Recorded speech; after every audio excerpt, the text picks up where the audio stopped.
One day, I know that there will be a new Nigeria, a land of hope, peace, and unity, where justice prevails and love abounds, where I can become the best that I can ever be in life. God, give me a new Nigeria.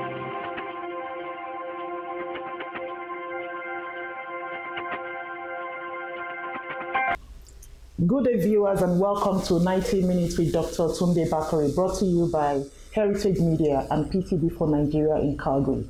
My name is Fumi Ajayi, and to co-anchor today's show with me is Joe Osuji. Welcome. Thank you, Fumi. Thank you.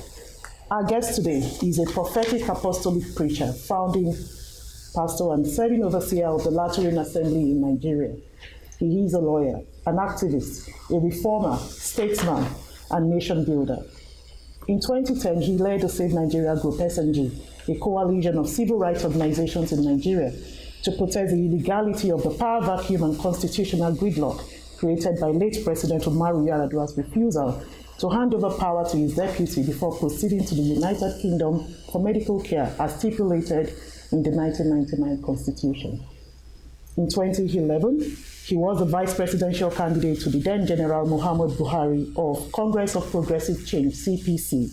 And in 2012, he led the Save Nigeria Group, SNG, in what was known as Occupy Nigeria, to protest the fuel subsidy removal by the presidency of Dr. Goodluck Jonathan. In 2014, he represented the Southwest Nigeria as a delegate to the National Conference.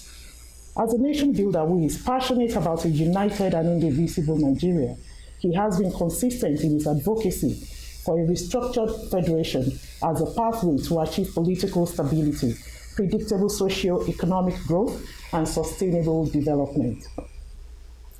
On March 4, 2018, at the Lateran Assembly, during the Watergate Summit, he unveiled the New Nigeria Project, and he has been disseminating the New Nigeria message, which has a resonance with Nigerians home and abroad.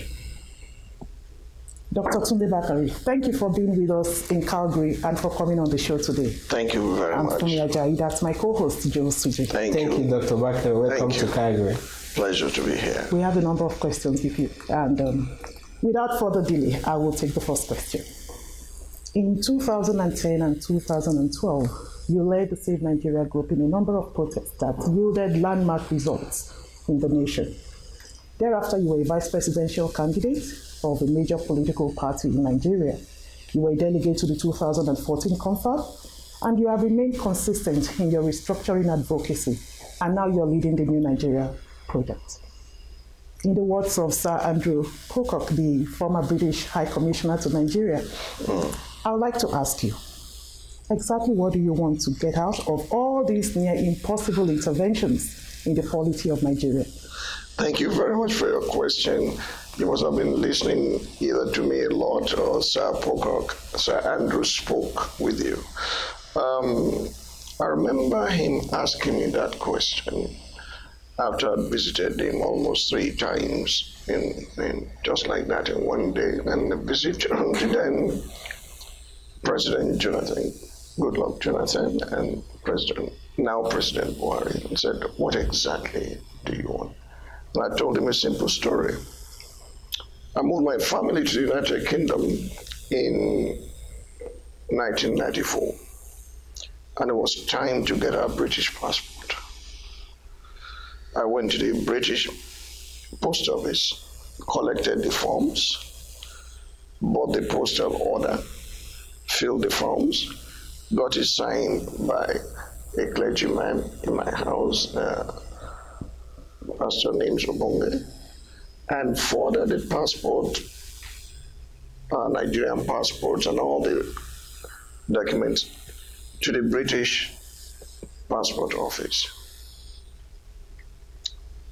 In less than a week, all the supporting documents were returned to us. The following week, all the British passports arrived. I did not have to place a phone call. I did not have to go anywhere. I didn't have to know anybody. And I said, wow, this is a nation that works. So my advocacy and all I'm doing is to see a nation that works in my lifetime, that you don't have to know anybody, but you'll enjoy your civic rights as you perform your civic duties. That's all. Thank you. Now, whilst you are in Calgary, would you please share with us your vision for the New Nigeria? What is the New Nigeria project, and what is the message of the New Nigeria? Well, there will be no new if there's no old. The present Nigeria did not start at independence. It even started long before then, in 1914, when Lord Lugard, by the proclamation of amalgamation, joined the Southern Protectorate and the Northern Protectorate together. These were individual, the word individual might look feeble, because even the southern part of the country were many ethnic nationalities and kingdoms, the same for the Northern Protectorate, other than administration that bound them together with the British. They had nothing in common. And they were mutually suspicious of each other. They were not amalgamated or with a view that they would one day be integrated. The word amalgamation itself is used for corporate organizations or metal welded together. So they've been at war. Pre-independence, post-independence, until the Civil War. And we're still at it today. The dichotomy between the North and the South is so apparent to anybody who can see it. How do we forge nationhood? Statehood can be brought together by sheer force. But nationhood has to be cultivated. And how to cultivate a new Nigeria is what the advocacy is all about. Whether you use the terminology of restructuring, we want to see a nation whose leaders will sit at the table of brotherhood and agree once again, this is how we would like to rule ourselves, or to appoint those who will lead us, or elect them, and so on and so forth. You would notice that the 1960 Constitution and the 63 Republican Constitution spelled out clearly that we will be a federation. And so we were called the Federal Republic of Nigeria. Do you want to please explain your own concept of federation? I'm getting there. Okay. But the military hailed our federation in 1966. As a matter of fact, Agui Ironsi announced from this day forward, May 24, 1966, this nation stops being a federation. It's just to be called the Republic of Nigeria. Now, in a federal system, such as you have in America, the United States, and everywhere else, constituents come together, or federating units come together and give power to the center. But in our situation, the tail wags the dog from the day military struck. Now, I must say, General Gowon reversed the 1966 decree of Agui Ironsi, but he reversed it on paper. The structure of the military did not allow us to function properly as a true federal state any longer. Before independence and up to the time of the Republican Constitution, each region, at first there were 3 until 1964, when the Midwestern region was created. There were 3 regions, then 4 in 1964. Each region had its own constitution. Each region kept whatever resources he had in his own land, and they made contribution to the center so that the federal government can take care of customs, the military, international relations, currency, issues that are spelled out in the Constitution that the federal government has power over. But they have residual responsibilities belonging to them over which they only could advocate or could legislate. This is why a Western region will record many firsts. First television in Africa, first skyscraper in Africa, free education. There was healthy competition among the regions. Obafemi Awolowo, the administration built University of Ife. The administration of Ahmadu Bello built Ahmadu Bello University. The administration of Dr. Nnamdi Azikiwe built University of Nigeria, Nsukka.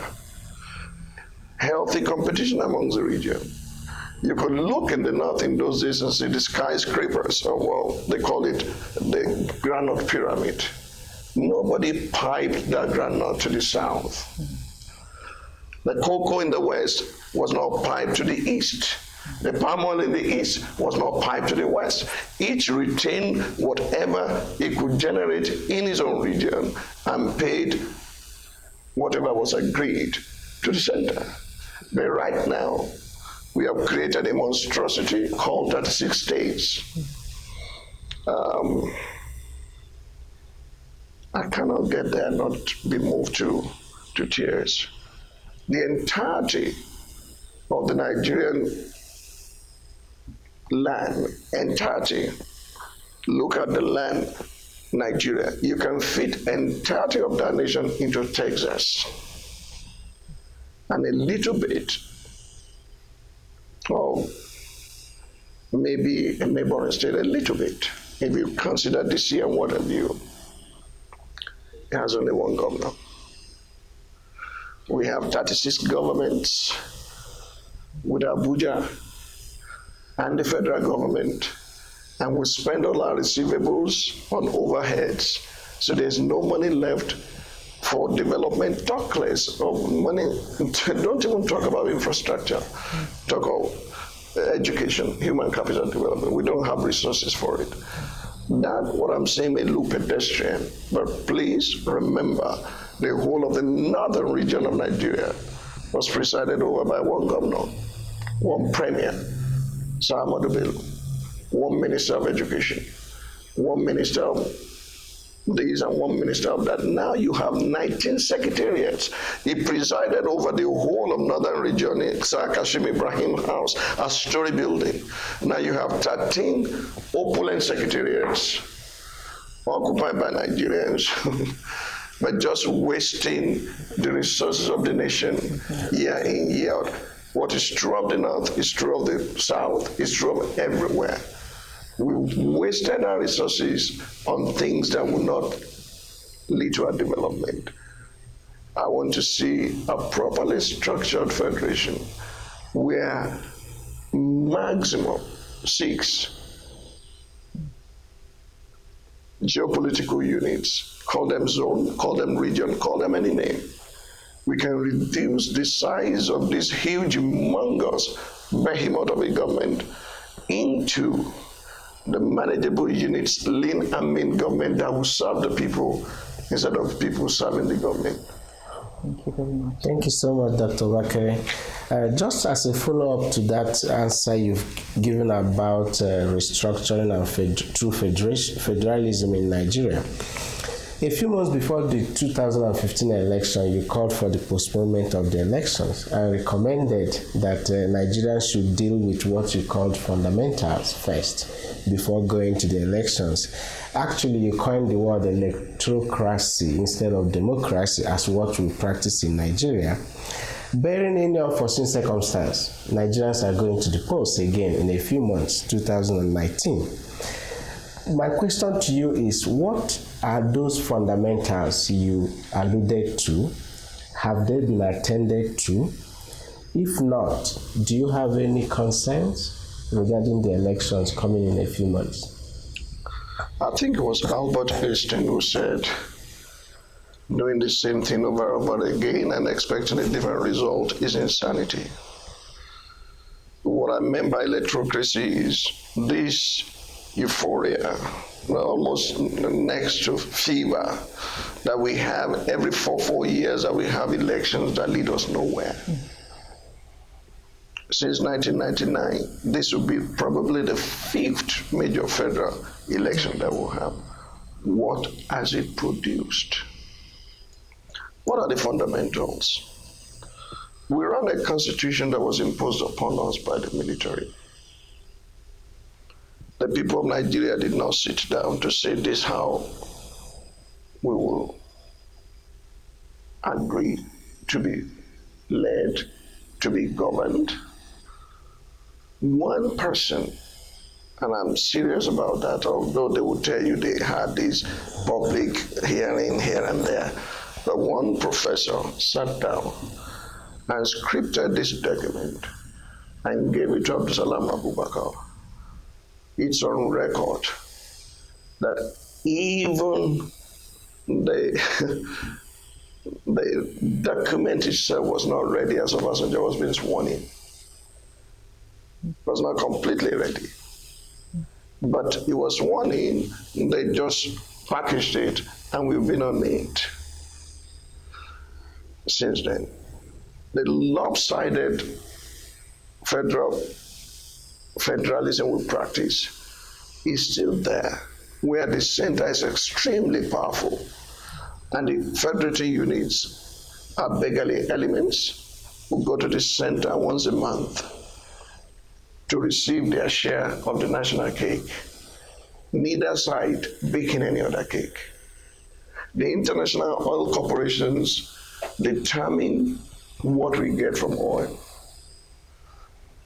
They dig our crude and then we send it abroad like a lazy nation that hunts and cannot roast. And whatever we get back, we begin to share among ourselves based on census that's inaccurate, based on local government distribution that's inaccurate. For example, Kano State and Lagos State were more or less the same in terms of population. Outside of Kano State, or out of Kano State, they have created 2 other states, Katsina, Jigawa.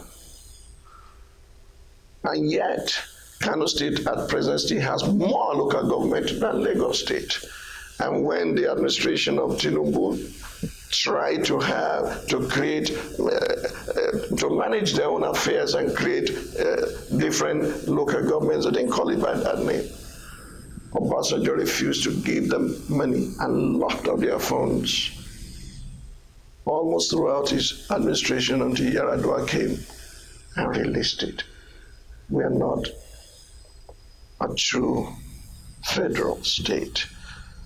The center is too powerful, and nobody made that happen but the military because of their hierarchical nature and the way they administer themselves, obey the last order. The states are not saying anything. And every agitation for revenue allocation is just bad blood. This is why you have the likes of IPOB, the likes of Niger Delta activists, the Oduduwa Republic, and all these groups still demanding what should be settled by people with sanctified common sense. Those fundamentals are there. Everything is lopsided. And if we go to another election, it won't change anything. It's like a clean man jumping into a sewage tank and expecting to come out smelling like roses. It will not happen. Well, thank you so much, Doctor. You were a delegate to the 2014 National Confab, and you are a known restructuring advocate from all you have said. How do you respond to the criticism of those who are not in full support of restructuring in Nigeria? They actually think restructuring is a self-serving idea by a few people who are very selfish. They think that for Nigeria to restructure, we should first of all change our mindset, change our value system. Therefore, there is no need to actually go into restructuring now. And the current government actually set up a committee that came up with a document. I never saw the document, but they said they now want to do restructuring. Now, my question is this. Would you restructure Nigeria at what interval if you are the president of Nigeria, assuming? I don't have to be the president of Nigeria to advance the cause of Nigeria and Nigerians. Let me put it this way, sir. Justice and contribute to the center. We won't have as much as we are sharing now. Whereas if you follow what we have been advocating now since Watergate Summit, we are not demanding that you just wake up in one day and say, have 6 regions. No, let us start with geo-economic restructuring. And when we develop to a point, I will say all the 16 points tomorrow, one after the other, in an orderly fashion. If you develop in such a state that each region is now, there's no state, talk less of geopolitical, so there's no state in Nigeria without one mineral resource or the other. None. But those things are not being developed. The bitumen in Ondo State alone can tap the whole of Africa. It's never been tapped because we do not have the know-how, and they think the investment that will go into it will be more than what will come out of it. Nobody's thinking. Up till now, we are still packaging completely knocked down vehicles. We love flashy cars that come from other countries. We love flashy suits that have designers label. We love everything foreign. We're not developing our own. What we are saying, let's have a geo-economic restructuring first. And it would then dovetail when you see that if you have 6 children that are all well placed in life, you're not afraid to die because you're not waiting for your inheritance. They're already strong on their own. So nobody is looking for a weak center. We are saying, let us have a strong center and strong federating units, both economically strong and politically strong, so that nobody becomes, there will be no master-servant relationship in our country anymore. Thank you very much. Thank you. Yeah, so we know, Doctor, that it is now public knowledge that President Muhammadu Buhari will be seeking second term in office under the banner of APC. If you are to assess his performance based on his administration policy thrust on security, anti-corruption, and job creation, would you once again offer President Buhari your erstwhile principal, your personal friend to Nigerians in 2019? As you did in 2015. Would I offer what? Him as the presidential candidate. Well, I'm not the one offering him. It is the APC that is offering him to the nation, and they have a right to do so. As President Buhari's administration performed so well, it depends on the angle from which you are looking at it. If some 17 local governments or more were under the banner of Boko Haram, and that does not exist today, he has done what he promised to do in ensuring that Boko Haram will not have a stronghold in Nigeria. Okay. If you look at policies that began with Jonathan administration, that he had effectively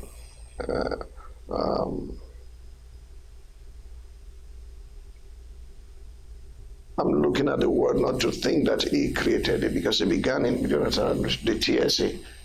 He had effectively carried out that all the leakages, that money that are supposed to be returned to center, extra budgetary allocation that was not utilized, that people have a way of dividing, goes to workers, that he had more or less eliminated now, soaking or sucking billions. If you look at those surface things, you will say he has done a bit of what he promised. But if you look deeper, you see that it is beyond him. A defective means cannot bring about a productive end. A destructive means can produce a constructive end. It's not possible. The constitution we are running, the way we are structured, you can't cause a lame man to just jump and start running. He has to be healed first. I've had occasion to assess his administration, and oftentimes I've said things that others consider critical of him. But a tree does not make the forest. Did he get all his acts right and all the government is functioning well? I would say no. Because to whom much is given, much is expected. But perhaps Nigeria had a lot of false hopes that they did not know. They expected him to come into government, shake the magical wand, and everything would just abracadabra. Muhammadu Buhari is only a human being. He's one person. The expectations were so high, and the disappointment so deep. So President Muhammadu Buhari has a right to seek a second term. His government, his party has a right to present him. It's up to Nigerians to say, we vote for you, or we don't. I have only one vote, and who I give it to will be based on my convictions. I will exercise my civic duty, but it's called secret ballot. Thank you so much, Dr. Bakare. It's not a secret you are a friend to Muhammadu Buhari, because you were his running mate in 2015. You visited 2011, isn't it? Yes. Yeah, and you visited him several times in Aso. How much effort? I visited him in Aso Villa. Aso Villa, okay. The Rock. Yes. All right. Thank you so much for that correction. All right. So, how much effort have you put into drumming some of these your progressive ideas into Buhari and his team? I learned a few things from the late Billy Graham. He was invited into the White House, he spoke with the president, and he came out, journalists met him, and he said everything. And someone called him that when you are favored by those who are in power, learn how to be moderate in your presentation. So from that time till he passed on, you say, that is between me and the president. But God knows that on many occasions, I'll tell you a joke. Last week Thursday, not yesterday, last week Thursday, I was with him for about an hour. And I said, you know what, Your Excellency, when I ran with you in 2011, you were GMB, General Muhammadu Buhari. When the election was won in 2015, you became PMB, President Muhammadu Buhari. Little did I realize that you will be a private mailbag and I'll be your PO box. Because every letter now comes to my home. And people tell me there are two villas in Nigeria, the Aso Villa and the Amazing Grace Villa, which is a house I live in. They will bring their complaints, help us tell the president. And I will go like that with the ones I select that I feel are important to share with him. The issue of restructuring, 2 months into his administration, I prepared a 42-page document that I call the legacy of Muhammadu Buhari, the low-hanging fruits of how to do this without shooting the bullet. But when pressure mounted, APC was asked to look into it. I gave an exact document to the committee led by Nasir El-Rufai, my brother, and they have come with their own, way of doing it. But I'm saying, give 10 years. Every federating unit in Nigeria, give 10 years of restructuring and from every geopolitical zone in Nigeria can be as rich, if not richer than Dubai. That's the truth, because the same principle. Dubai did not depend on their oil. Okay. It's not their oil that built their emirates for them. It's their common sense. It's their tax policies. It's their monetary and financial policies that brought influx of direct capital into their country, and talk less of pilot investors, suitcase, pilot case investors, and attracted. All the development that are taking place now cannot be taken away by those corporations anymore. We are not stupid in Nigeria. We just are not doing the right things. And for as long as we continue to do the wrong things and government is ill-advised, we'll continue to get the same wrong results. But as far as our friendship is concerned, by the grace of God, and he's been so magnanimous. I don't know the Buhari others perceive, but every time I'd gone to him, he would listen, he would put things down. But you see, he's one man. Others will also come and may counter what you have given to him, and those who are supposed to execute the agenda do what they please sometimes. Corruption is still endemic in Nigeria, in spite of all these efforts, because it's become a means of livelihood to some, to the extent that they now say Nigerian officials are not only corrupt, but corruption has become official, and is battling that headlong. We wish him all the best, but until the fundamentals are put in place, what is breeding corruption will continue to breed it. And then the cycle continues. So, Doctor, you mentioned Boko Haram, and a lot of Nigerians are of the view that President Buhari has not necessarily dealt with that issue very well in a way to end the crisis. What is your own take on that? I gave you a short analysis. The Boko Haram thing began the closing years of Obasanjo, became serious in the days of Yaradua, and then multiplied and became more or less a disaster to the entire federation in the days of Jonathan. That 17 local governments were under their influence, taken over completely, and they were flying their flag over those 17 local governments in the Northeast. And even the military was as powerless against them because it was not conventional war. And all the budgetary allocation to the military for equipment, we later found out where they went.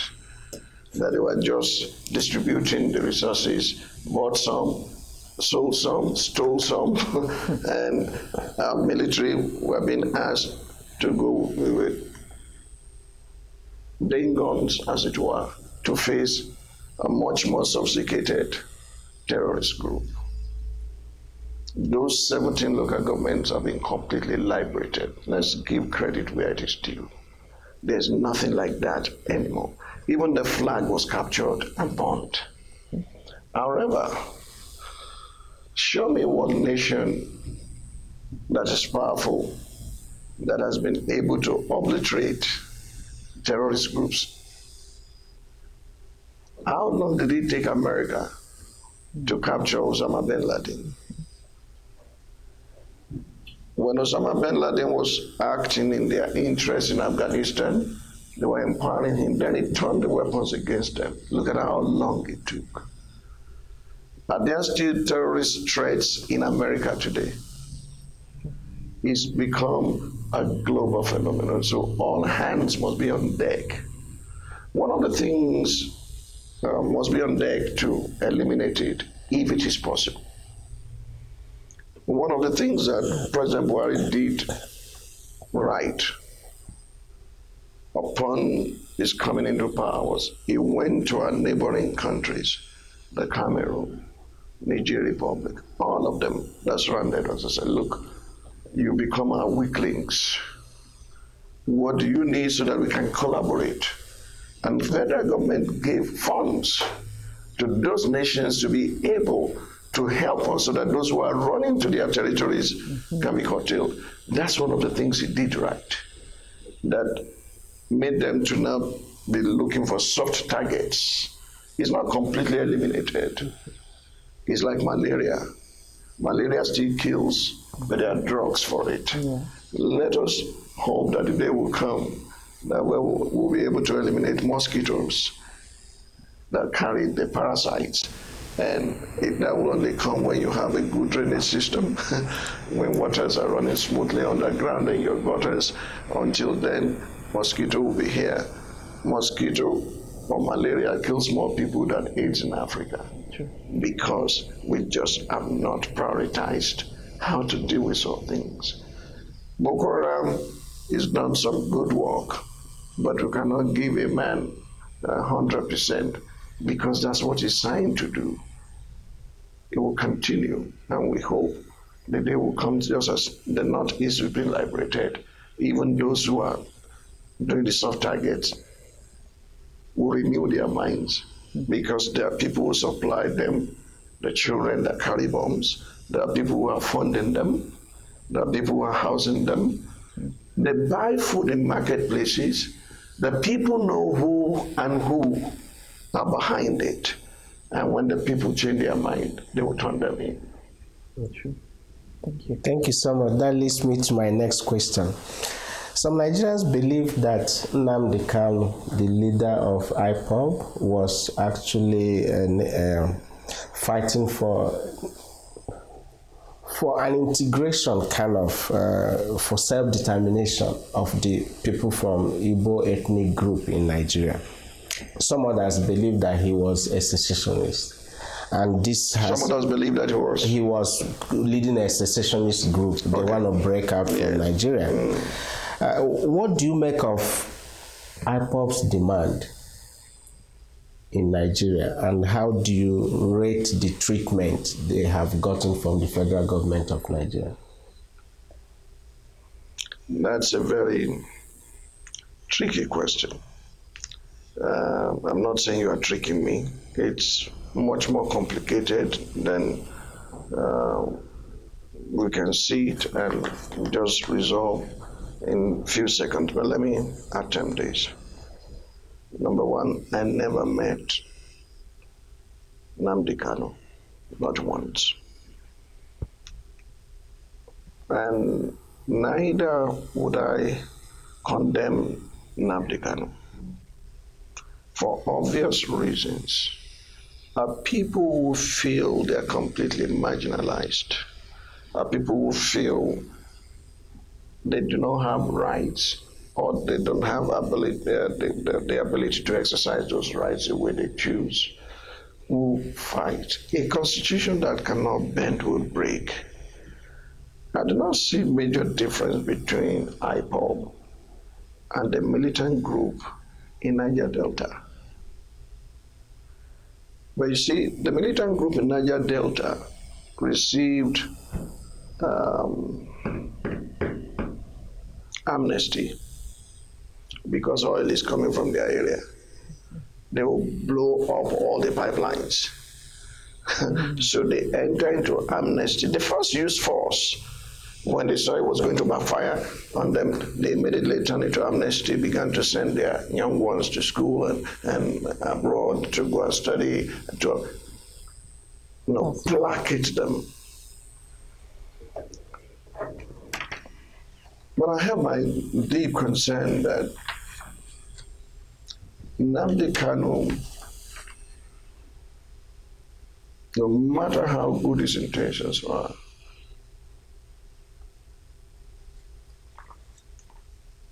drove his movement to a point that the government began to feel threatened.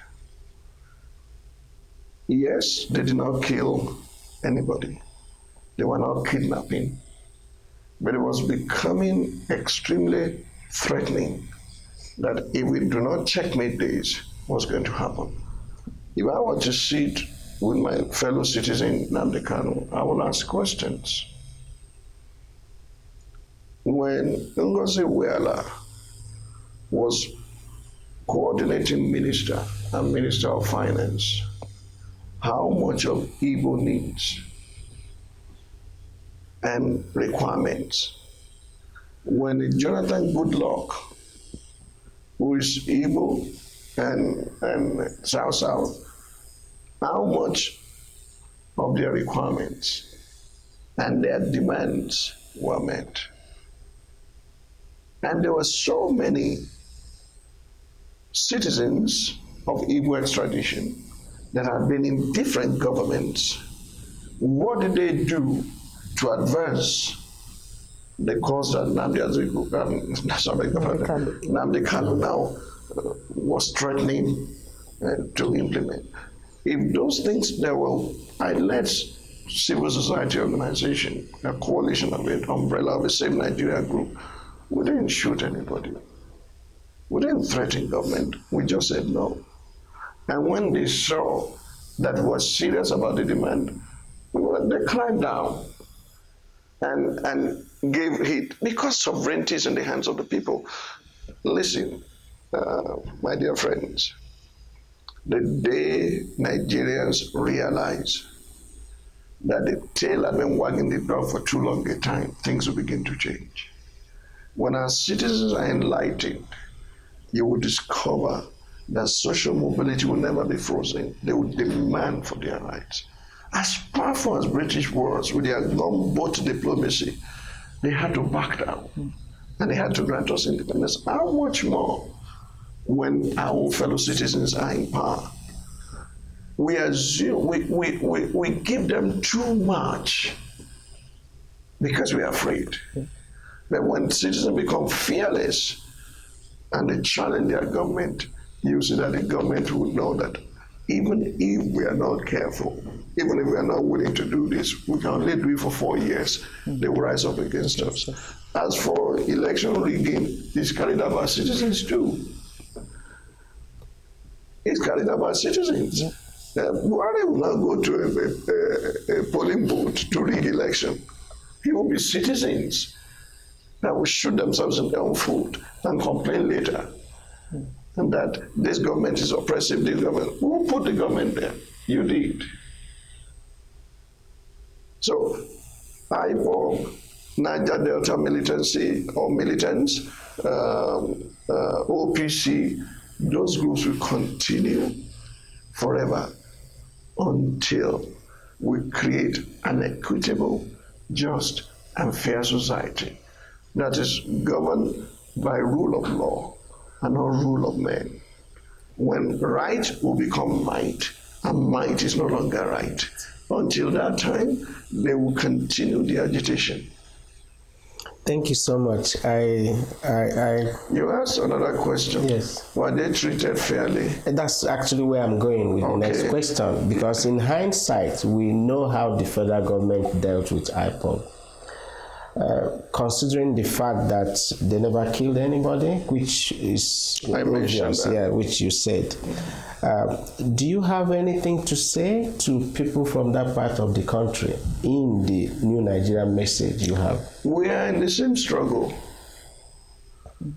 I might not be threatening in terms of the only knife I have is the one I use on my table.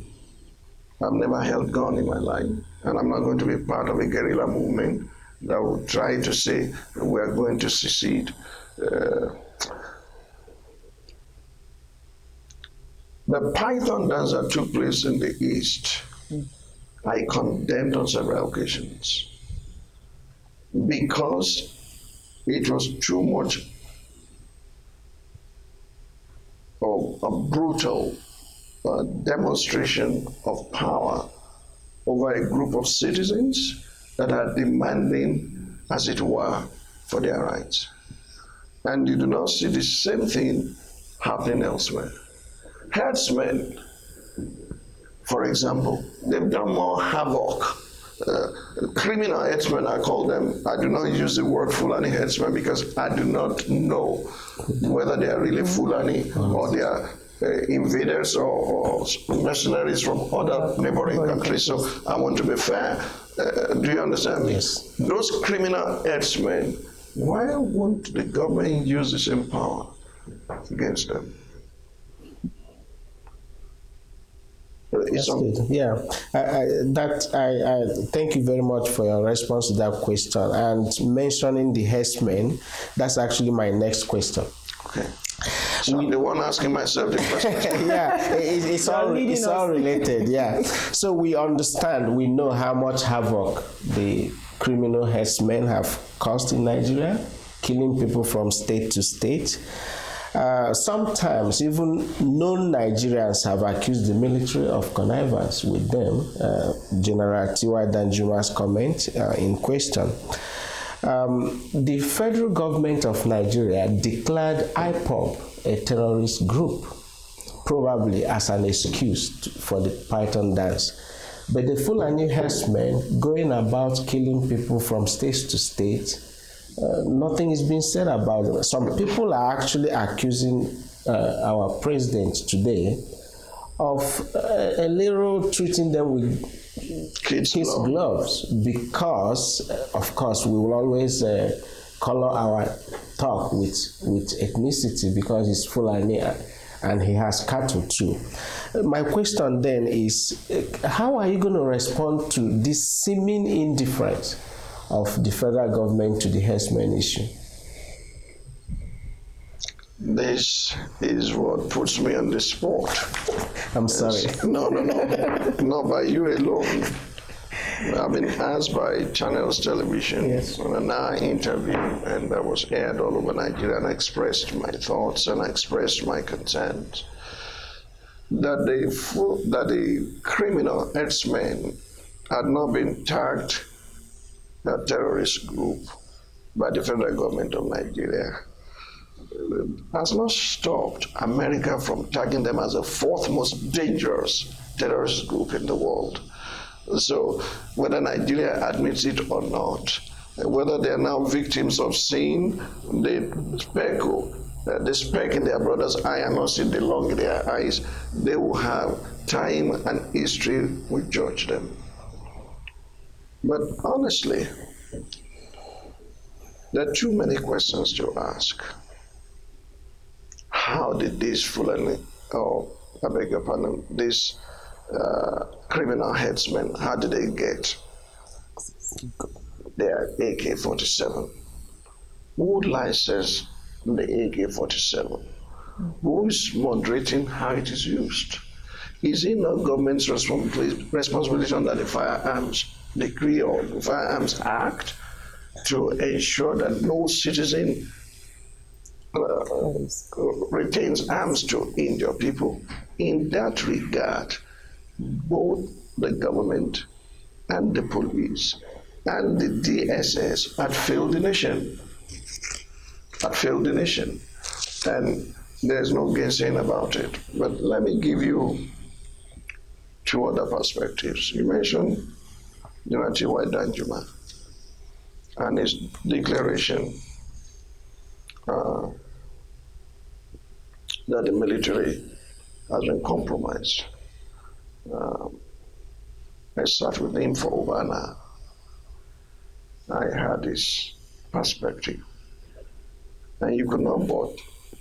I was concerned that as close as you are, just as you asked me, why didn't you say this to Mr. President? And he told me his side, and I know the role I played between both. When the crisis erupted in Kafanchan, I left Abuja at 8 a.m.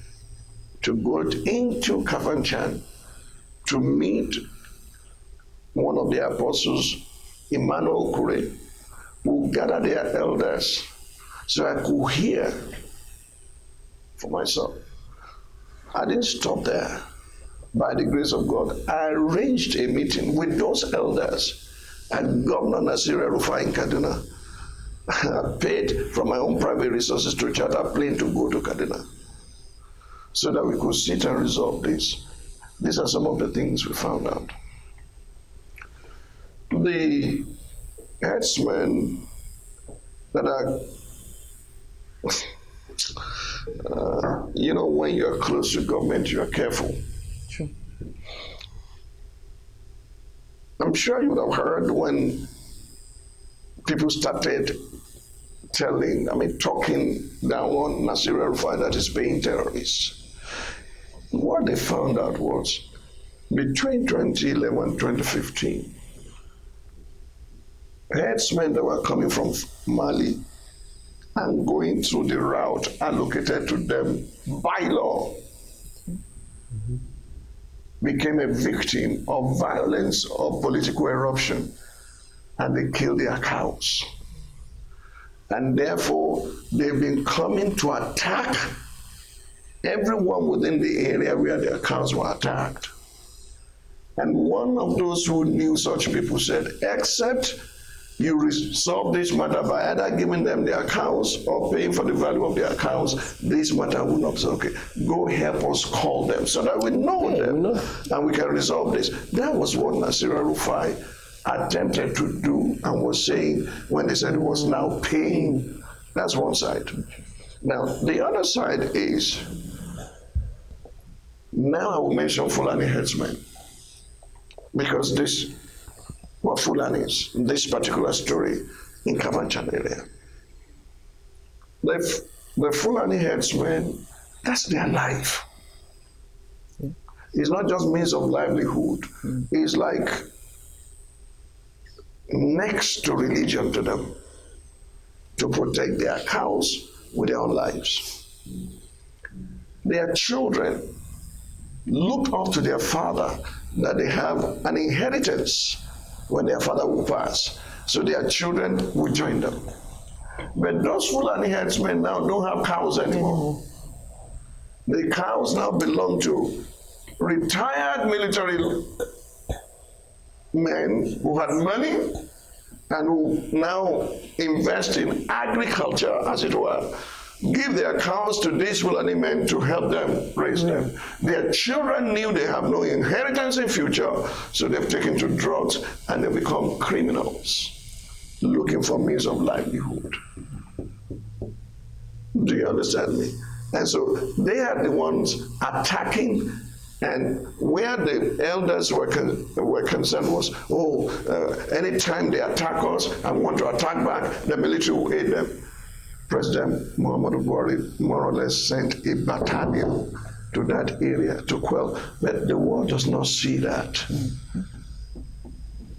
Many of those who are attacking us, according to even Tiwa Danjuma, they're from Niger Republic, they're from Mali, and some of them are those who ran away from Libya with all the arms that they stole from Libya.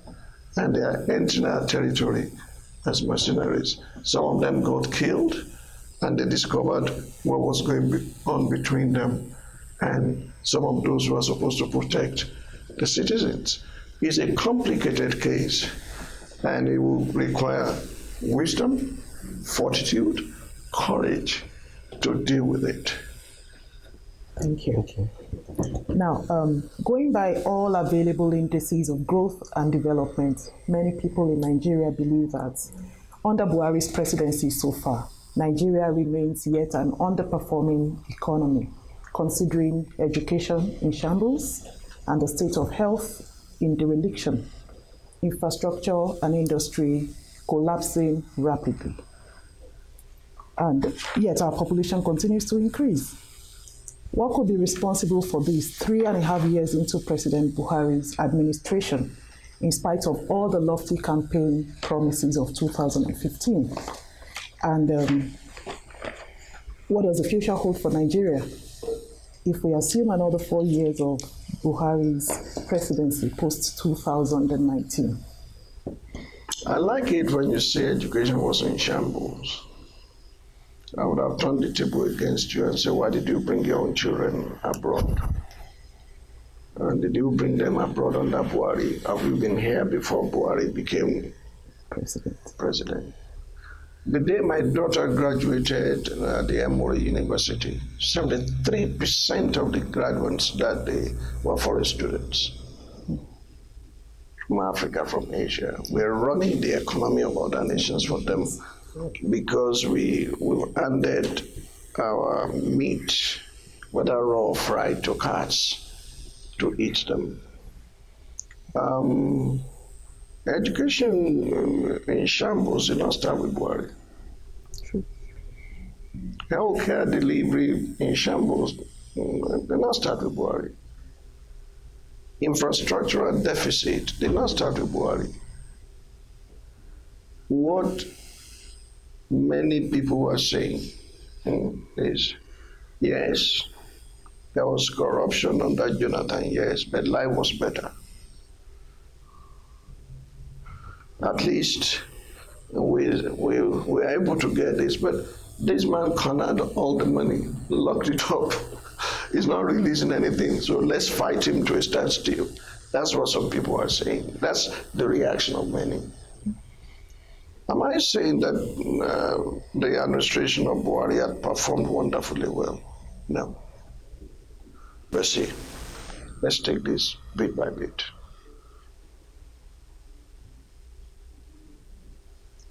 We are no longer importing rice in Nigeria. Within 3 years. That's an incredible achievement.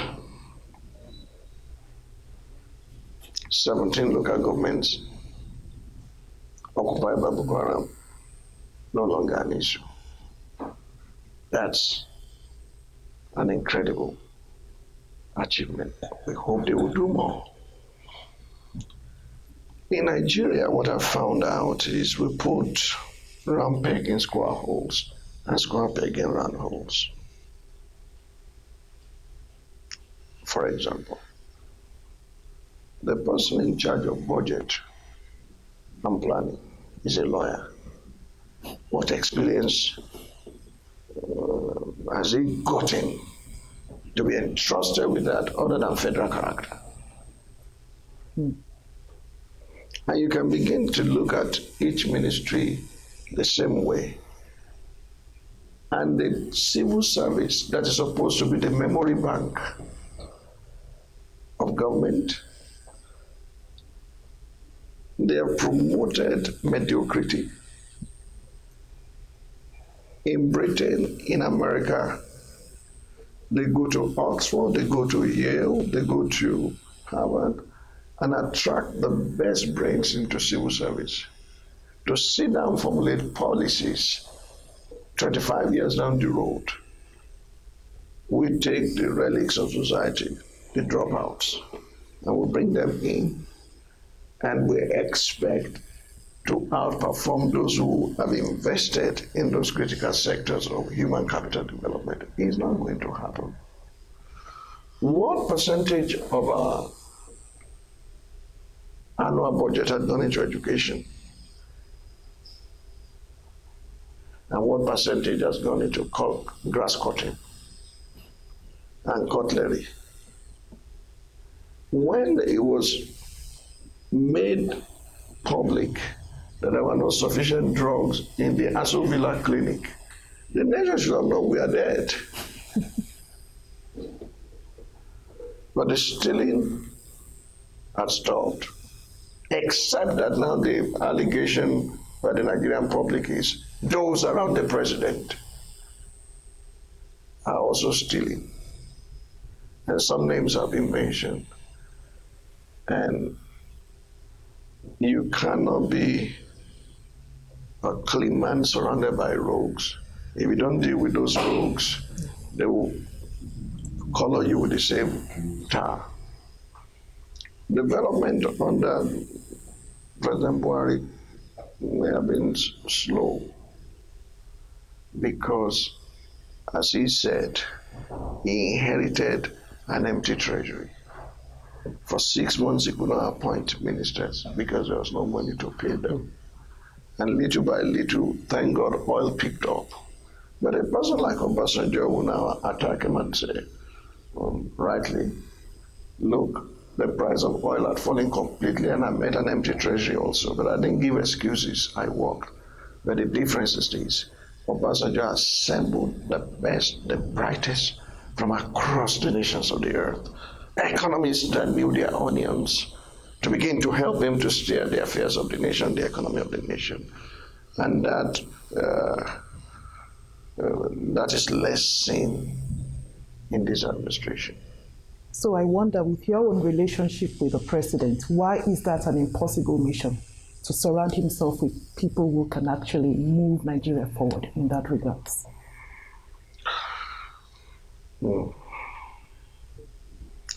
Ma'am,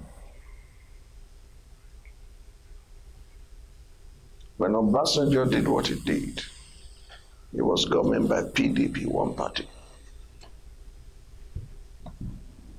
APC is an amalgam of strange bedfellows. CPC, ACN, AMPP, a faction of ABGA, and some who came from PDP who have now returned to PDP. And so rather than thinking about the nation, budgets are not passed until towards the tail end of each year. Pardoning became vocabulary known to Nigerians or expressed to Nigerians. So rather than they building a lot of infightings, we know what we fought to bring you into power, therefore we must have our share. And this person was there, and this person was there. So if you compromise, you end up in captivity. David was king of Israel, but he lamented the day Abner was killed. He said, "These sons of Zeruiah have become too powerful for me, yet I am king in this land." And the strange bedfellows phenomenon is not known by so many Nigerians. It's not chemistry, it's pollution. Because of the infightings. Look, APC had majority in the House and could not pass their bills and pass their budget because just as we won when the embargo on the election was lifted. So those who think that the election of 2015 will be gain to APC should think twice, because after the election, APC's pain will become PDP's gain. And literally, we have seen it. Oh. Thank you, Dr. Bakare. You brought up corruption, which many of us believe is the elephant in the room in Nigeria. Probably that's why APC was voted into power in 2015, because of Buhari's promise that he was going to fight corruption. 3.5 years after the election, many Nigerians are disappointed. They cite EFCC's inability to prosecute no one. Nobody has been sent to prison for corruption. They cite inability to account for some funds, some of them found in people's private residence, a huge sum of money. They cite the people surrounding the president. Sometimes they call them the cabal. How do you respond to this allegation that President Buhari initially was his body movement or body language has not been able to deal with corruption, which was his major promise? And for most Nigerians, that was the only reason they gave him the chance to be the president. I'm smiling because your question is the simplest you've asked me. I will answer you in a way that will be eye-opening. Show me one government in the world where there's no corruption. There's corruption everywhere.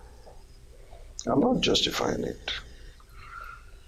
The flood came upon the world, God's judgment upon the earth in the days of Noah, and everyone was destroyed. What was the reason?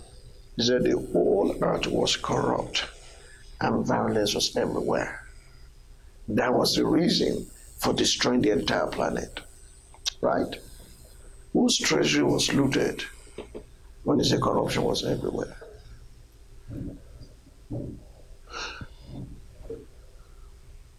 On my left, on my right, I assume, assumption is the lowest level of knowledge, are Christians who are supposed to be the salt of the earth and the light of the world. And they don't get involved with politics because they do not want to contaminate themselves. So they become salt inside a salt shaker, decorative accessories on dining tables.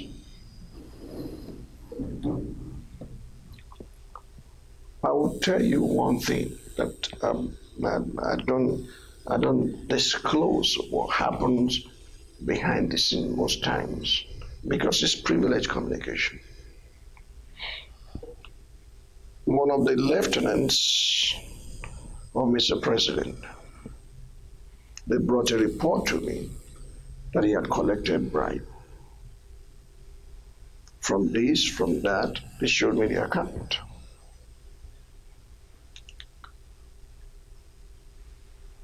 I was careful because I would like to verify if these things are so before I go to him. And when I established it was so, I went to Mr. President. Sir, this is what has come to my knowledge. For the first time in my interaction with him, I saw him say, La ilaha illallah. Who then can we trust? Yeah, I'm saying this, he was so shocked that was the end of it. You could see him more or less boiled. And you don't find President Buhari that way. Thorough investigation was carried out. At the end of the day, what, in my opinion, was the issue, again, is people's tendency to corrupt officials. They didn't tell the man it was a bribe. They said, look, your new office, no budget has been passed. You can have this to be running your administration before. We corrupt the people and we end up saying the government is corrupt. If the government is corrupt, the one who gives and the one who takes must be dealt with. Yes. If a government official is demanding money, I've never given a bribe in my life, I've never taken one time. Maybe because I'm not a government contractor. I've never done one LPO in my life, not a pin. I've not supplied a pin to any government in my life, whether local or state or federal. Okay. By God's grace, my hands are provided for my necessities, and there are many citizens like that. So when they paint all of us corrupt, I know I'm not corrupt. But you need to ask yourself, are you corrupt? Because everybody is an ambassador of the household he had come from, whether those in the church, or those in the mosque, or those in government. Everybody is an ambassador of his home and the ambassador of the values that he brought. In 1985, I was conducting a case in Port Harcourt for Chief M.O. Kanu, the Ochirozo one of Aron Dizogu. He paid me 250,000 naira cash, half of my fees. I carried the money to Lagos. Bank had closed. I now stored it on top of my wardrobe. I didn't know who sent Mrs. Bakare to go and check that top because I thought I'd hidden. She found the money there. She woke me up at 3 a.m. Said, what work are you doing now?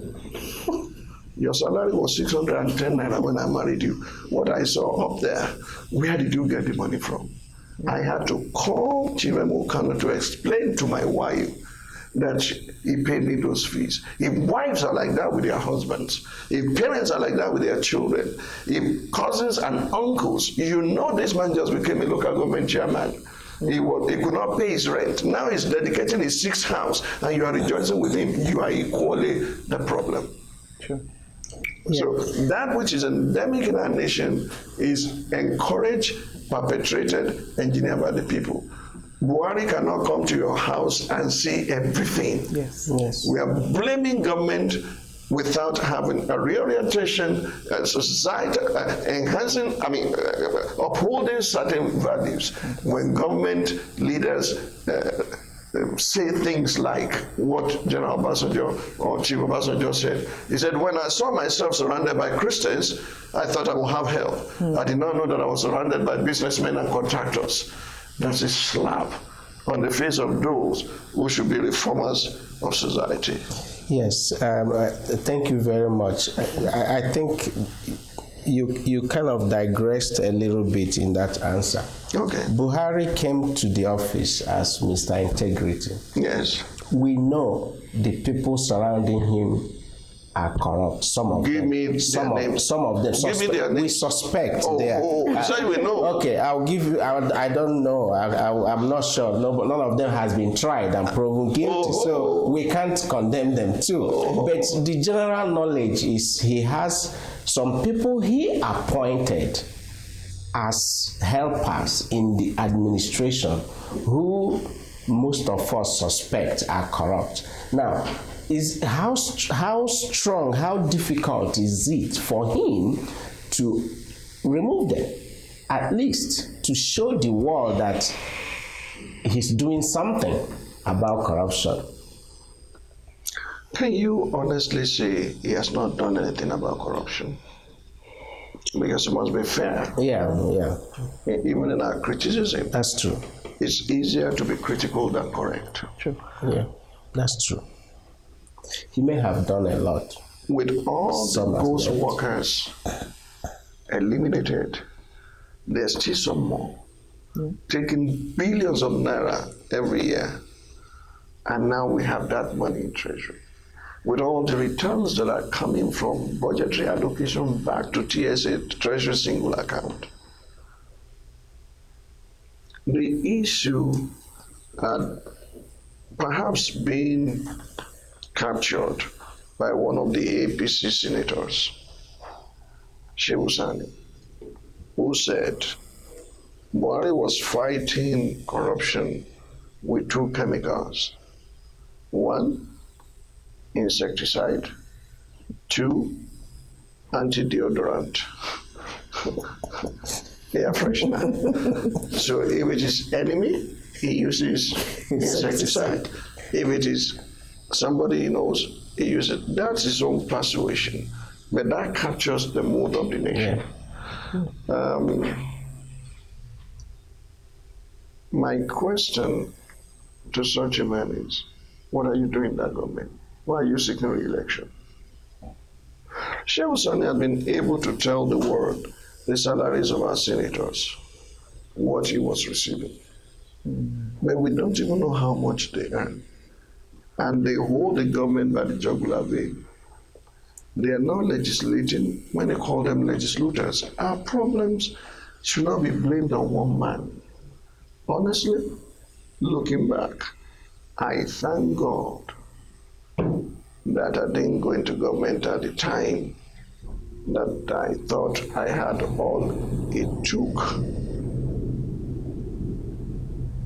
A new broom sweeps clean.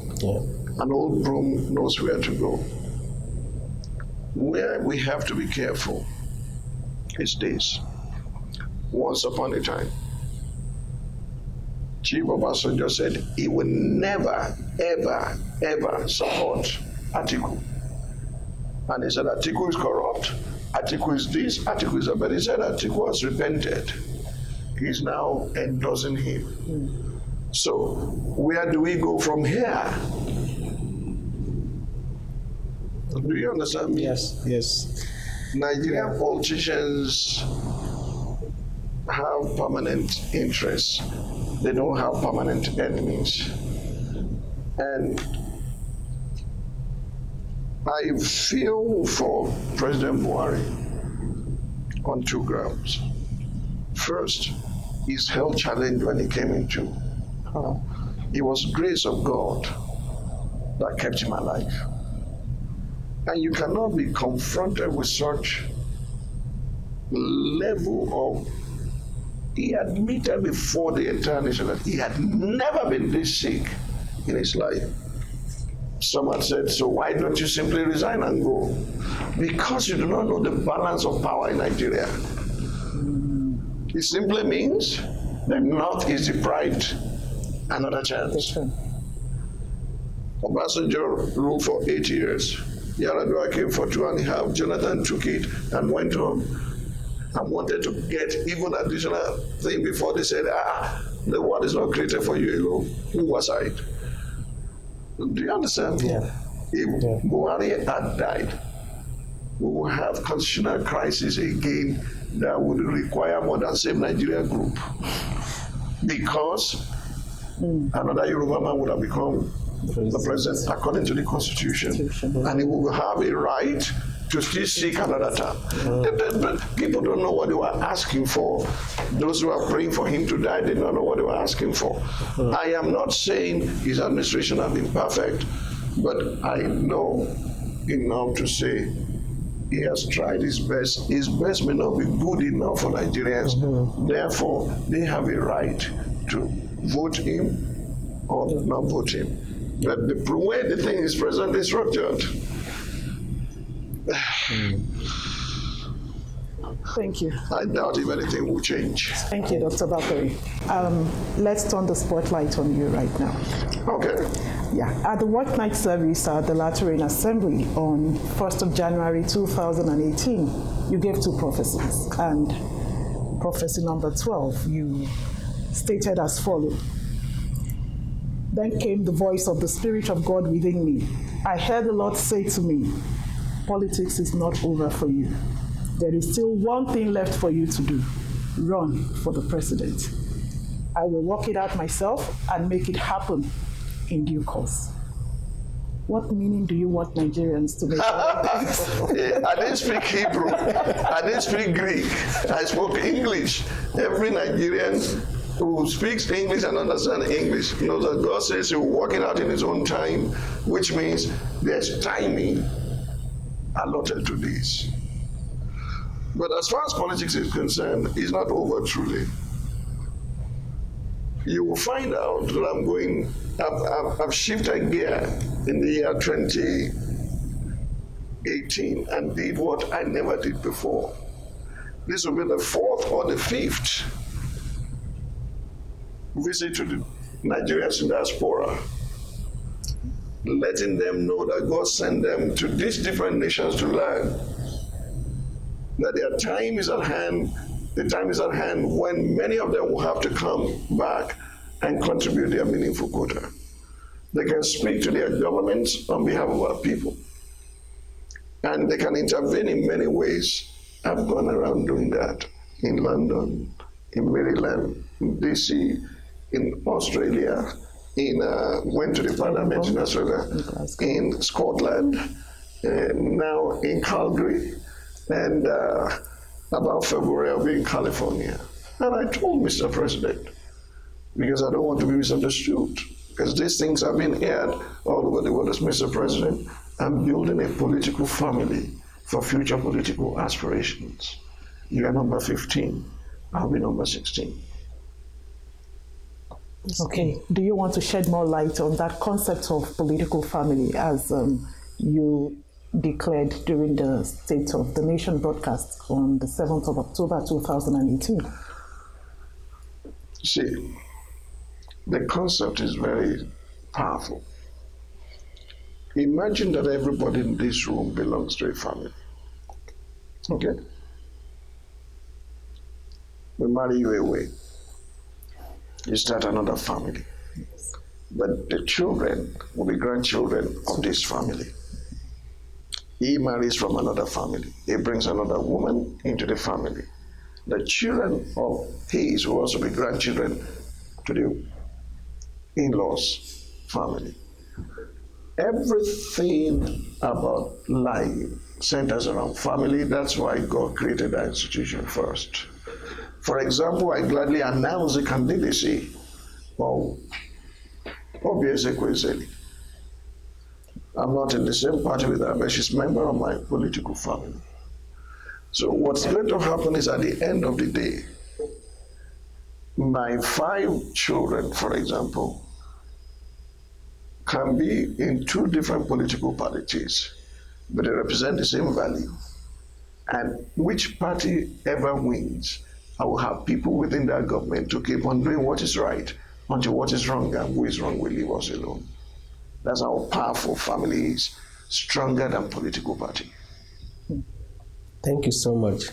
I would also like to refer you to the State of the Nation broadcast. I think we are coming to summarize very soon.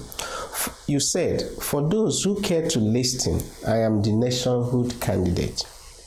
I am stepping in to pitch the unyielding political class against God and his agenda for our nation. I am stepping in to execute the judgment that is written against perjurers. What do you mean? If you read further, these are those who swear false oath on Quran, on the Bible, and continue to plague our nation. Let me give deeper meaning to it, because you ask. Yes. I say things in coded form until the time that I will unveil it. When Adam sinned against God, God placed a curse on the ground. So a curse is the ground for your sake. Thorns and thistles it will produce. From that day, it doesn't matter. If you sow corn, you get thistles. If you sow cocoa, you get brass. Until Noah came out of the ark, Noah found grace in the sight of God. And the total number of human beings in the ark were 8, which means new beginning. When I say new Nigeria, I know what I'm saying. Okay? You don't need multitude to effect it.